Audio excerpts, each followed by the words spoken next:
La caisse des volises est un module qui permet de répertorier chaque jour les encaissements et décaissements d'une caisse enregistreuse physique. Pour activer le module de caisse, rendez-vous dans les applications de votre compte en cliquant sur votre nom en haut à droite. À la section Fonctionnalités diverses, installez le module. L'onglet Caisse va apparaître dans le menu de gauche. Lors de votre première utilisation du module, vous devez effectuer quelques paramétrages.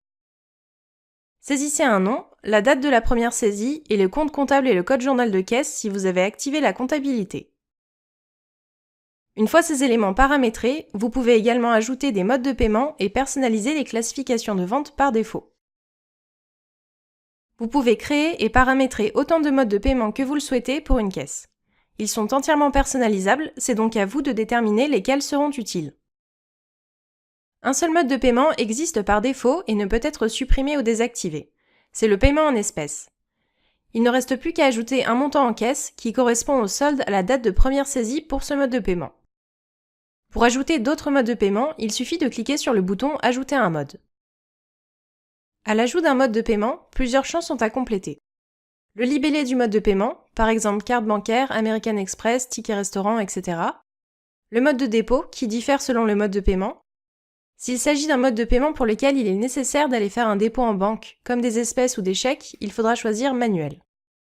Au contraire, s'il s'agit de carte bancaire, on considère que le dépôt est automatique à la fin de la journée. Il faudra donc choisir automatique. Le montant en caisse correspond au montant en caisse par mode de paiement avant la date de première saisie. Enfin, les frais concernent certains modes de paiement, pour lesquels les frais sont déductibles des montants encaissés, par exemple les tickets restaurants.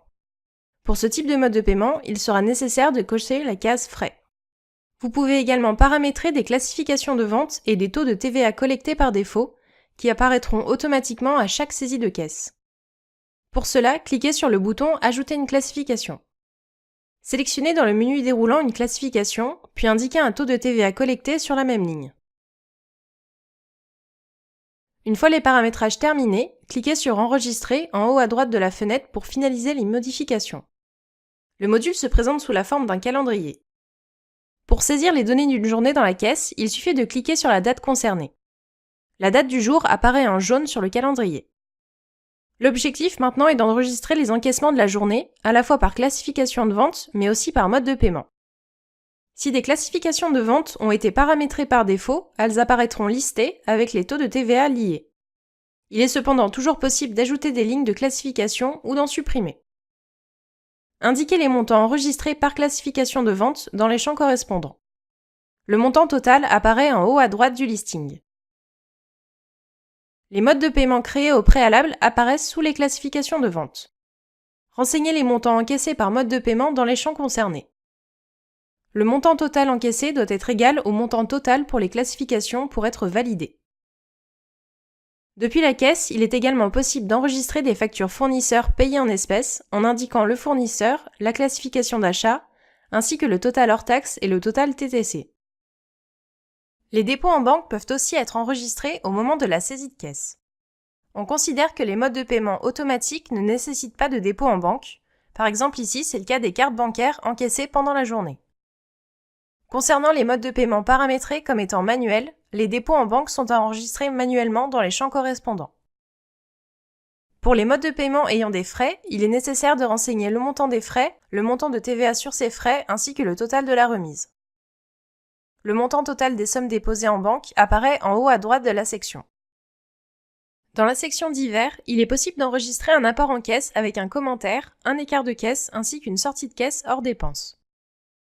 Une fois toutes les données renseignées, il ne reste plus qu'à enregistrer en cliquant sur le bouton « Enregistrer » en haut à droite de la fenêtre.